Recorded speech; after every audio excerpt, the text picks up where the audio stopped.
Hello friends, मैं आपकी परीक्षा दोस्त फिर से आपके साथ। चलिए मिलकर एग्ज़ाम की तैयारी करते हैं। टाइम बहुत कम है, खूब सारी मेहनत करनी है। मुझे पूरी पूरी उम्मीद है कि आपने जो कबीर की साखियाँ हैं उनकी एक्सप्लेनेशन भी सुन ली है और लर्न कर ली है, और उसके बाद पार्ट 1 के MCQs भी हो गए होंगे आपके अब तक। पार्ट 2 के MCQs भी आप ज़रूर से करिएगा, क्योंकि जो कबीर की साखियाँ हैं उनके जो साखियों का एक्सप्लेनेशन है और उनकी एक्सप्लेनेशन बेस्ड क्वेश्चन हमने पार्ट 1 में कवर किए थे, जो 50 MCQs थे।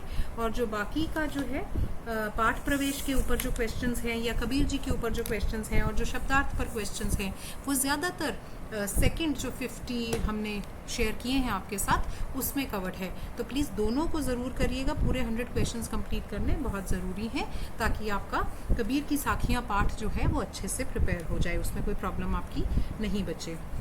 चलिए आज हम फिर शुरू कर रहे हैं दूसरा पाठ, स्पर्श किताब का, मीरा के पद। तो मीरा जी जो है, हम सब जानते हैं कि कृष्ण की भक्त थी।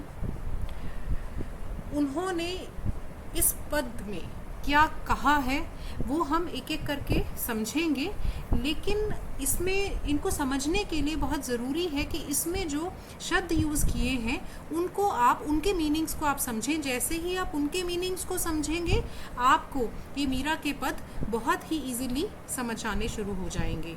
तो चलिए शुरू करते हैं। हरि आप हरो जन री भीर। अब इसमें क्या कह रहे हैं, ये जो पहला वर्ड है हरि, ये उन्होंने किसके लिए यूज़ किया है?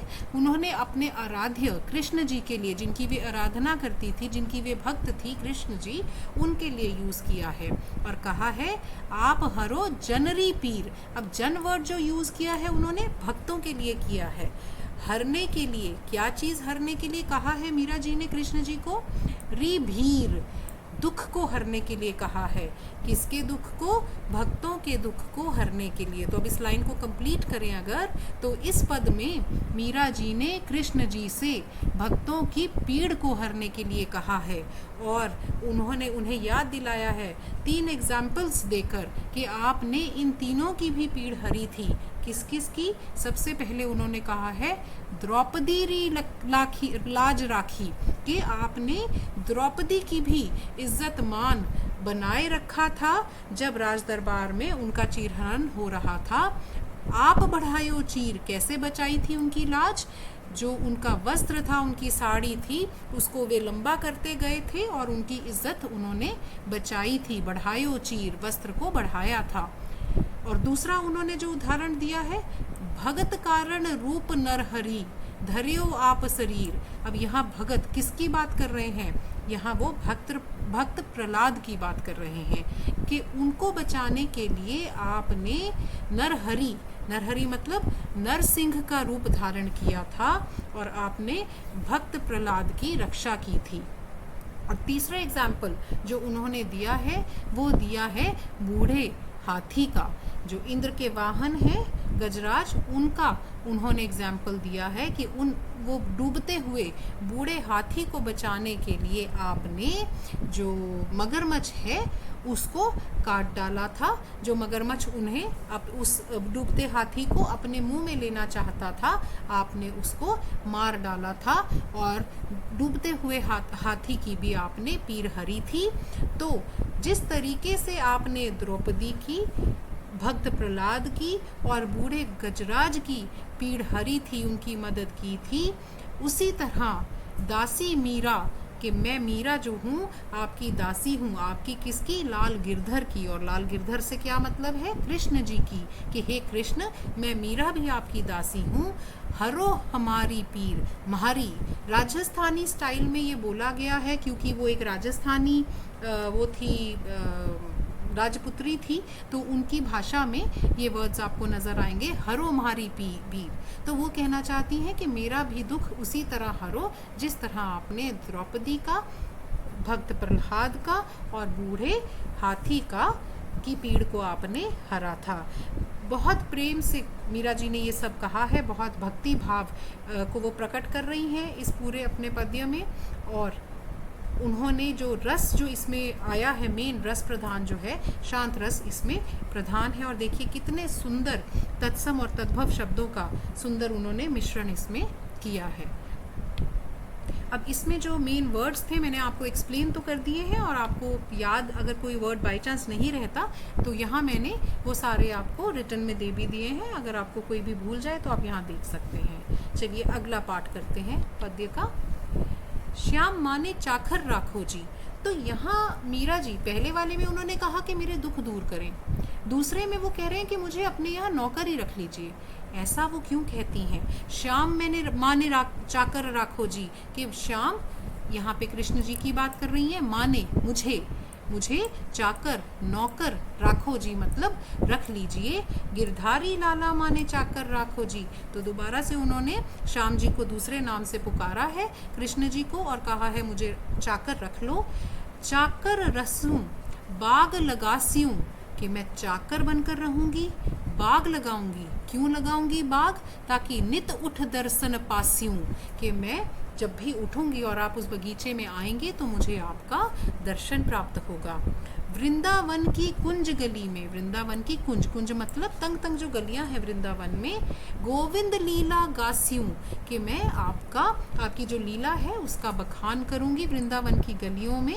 तो ये चीज़ उन्होंने कही है कि मुझे अपने पास चाकर रख लो, अपने पास मुझे आप नौकर रख लो। तो यहाँ मीरा जी ऐसा क्यों कह रही हैं? देखिए उन्होंने तीनों बाता सरसी, कि उन्हें ये लग रहा है कि उन्हें 3 फायदे होंगे। अब वो 3 फायदे क्या क्या है? चाकरी में दर्शन पास्यूं, कि जब मैं आपकी सेवा करूंगी तो मुझे हमेशा आपके दर्शन प्राप्त होते रहेंगे। सुमिरन पास्यूं खर्ची, कि अपने प्रिय की मुझे याद नहीं सताएगी। क्यों? क्योंकि वो तो हर समय उनके सामने है। भाव भक्ति जागीरी पास्यूं, भाव भक्ति जागीरी पास्यूं मतलब उनका जो भक्ति भाव है उनका साम्राज्य बढ़ता जाएगा। जागीर मतलब उनका साम्राज्य जो है वो बढ़ता जाएगा। तो ये 3 बेनिफिट्स उन्होंने बताए हैं, और इन तीनों की वजह से वो वहाँ नौकर रहने को भी तैयार हैं, बाग बगीचे लगाने को भी तैयार हैं। वो कृष्ण के दर्शन का कोई भी जो उनके पास अवसर है उसे वो खोना नहीं चाहती। वो कृष्ण जी की लीला का बखान वृंदावन की गलियों में करना चाहती हैं। तो इसके भी जो कठिन शब्द हैं वो मैंने आपको यहाँ दिए हैं, अगर आप कोई भूल जाए तो आप देख सकते हैं। अब अगले पद में उन्होंने क्या किया है, इसी की जो इस पद की जो अगली लाइनें हैं कुछ, यहाँ उन्होंने कृष्ण जी के सौंदर्य का बखान किया है। किस तरह? सौंदर्य का, उनके तैयार होने का बखान किया है। मोर मुकुट पीतांबर सोहे, पीतांबर मतलब जो पीले वस्त्र पहनते हैं। तो उन्होंने कहा है हे कृष्ण आप पीले वस्त्र धारण करते हैं, आप सर पर मोर मुकुट धारण करते हैं, और गले में वैजंती माला। वैजंती क्या होती है? वैजंती एक फूल का नाम है, कि गले में आप फूलों की माला को धारण करते हैं, वैजंती फूलों के माला को धारण करते हैं। और वृंदावन में जब आप धेनु मतलब गाय, तो वृंदावन में जब आप गाय चराते हैं और आप मुरली बजाते हैं तो आप सबका मन मोह लेते हैं। ये सब उन्होंने उनकी उसमें कहा है, तारीफ में कहा है। उनके लिए बहुत सुंदर शब्द यूज़ किए हैं मीरा जी ने। ऊंचा ऊंचा महल बनाऊं, बिच बिच राखूं बारी, सांवरिया का दर्शन पास्यूं, पहर कुसुम्बी साड़ी। अब देखिए यहाँ वो क्या कह रही हैं कि मैं ऊंचे ऊंचे महल बनाऊं, उपवन बनाऊं, बीच में उसके खिड़कियां रखूं, और ये सब वो क्यों करना चाह रही हैं? सांवरिया का दर्शन पास्यूं, कि ये सब करने से उन्हें अपने प्रेमी का, सांवरिया का, कृष्ण जी का, जिससे वे बहुत प्रेम करती हैं, जिनकी वे भक्ति करती हैं, उनका उन्हें दर्शन प्राप्त हो। और वो दर्शन प्राप्त करते समय कृष्ण जी के लिए बहुत सुंदर अच्छे तरीके से तैयार होना चाहती हैं। क्या कैसे तैयार होना चाहती हैं? पहर मतलब पहनकर, कुसुम्बी साड़ी, कुसुम्बी मतलब लाल रंग की साड़ी पहनकर वे अपने सांवरिया के दर्शन पाना चाहती हैं। आधी रात प्रभु दर्शन दीजियो जमुना जी दे तीरा, मीरा रा प्रभु गिरधर नागर हिवड़ो घणो अधीरा। वो यहाँ क्या कह रही हैं? देखिए मैंने आपको बताया ना वो राजस्थान से थी, तो ये राजस्थानी देखिए उसमें नज़र आ रहा है प्रभाव। हिवड़ो घनो अधीरा, घनो मतलब बहुत ज़्यादा, हिवड़ो मतलब मेरा हृदय, अधीरा मतलब बहुत अधीर है, व्याकुल है। तो वो ये कह रही हैं कि मेरा हृदय अपने प्रिय से मिलने के लिए इतना व्याकुल है कि अगर आधी रात को भी प्रभु श्री कृष्ण मुझे दर्शन देने के लिए जमुना जी दे तीरा, जमुना जी दे तीरा मतलब यमुना के किनारे बुलाएंगे, उनके प्रभु गिरधर नागर अगर उन्हें बुलाएंगे तो वे आधी रात को भी उनके दर्शन पाने के लिए दौड़ी चली जाएंगी। ऐसे उन्होंने अपने विचार यहाँ पे अपना जो व्याकुलता है उनसे मिलने के लिए वो प्रकट की है। तो इसके भी जो कठिन शब्द हैं वो मैंने आपको यहाँ पर दे दिए हैं। तो देखिए ये बहुत इजी एक चैप्टर है जिसमें सिर्फ 3 पार्ट्स में हमने, बहुत सिंपल से 3 पार्ट्स में ये चैप्टर जो है वो डिवाइड हुआ है। तो सबसे पहले में जब हम उनसे अपनी दुखों को दूर करने की बात करते हैं उदाहरण देकर, और उसके बाद हम उनको पाने के लिए, उनके दर्शन पाने के लिए नौकर उनके यहाँ रहने की बात करते हैं, और तीसरी उसमें जो है नौकर रहने की बात करते हैं, और उससे हम 3 जो हमें बेनिफिट्स हो रहे हैं जो उनको मीरा जी को लगता है उसकी बात करते हैं, और उसके बाद हम ये बताते हैं कि हम उनसे मिलने को बहुत व्याकुल हैं, हम उनसे तैयार होकर के मिलना चाहते हैं, आधी रात को भी हम उनसे मिल सकते हैं।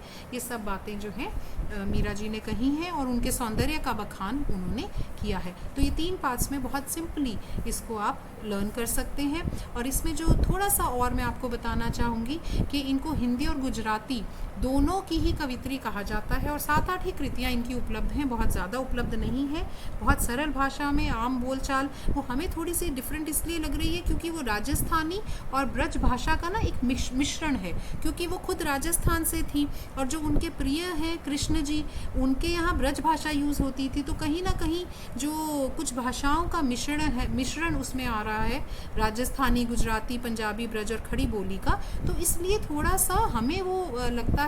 पर अगर हम उनके नज़रिए से देखें तो जो आम बोलचाल की एक भाषा है उसी भाषा में उन्होंने अपने पद जो हैं वो लिखे हैं। भक्ति रस से बिल्कुल वो भरपूर हैं, हम सब ने देखा उनकी हर बात में भक्ति रस छलक रहा है। अनुप्रास, पनुरक्ति, रूपक आदि अलंकारों का उन्होंने प्रयोग किया है। तो ये सिंपल सा एक मैं उनकी भाषा शैली के बारे में आपको थोड़ा सा यहाँ बता रही हूँ।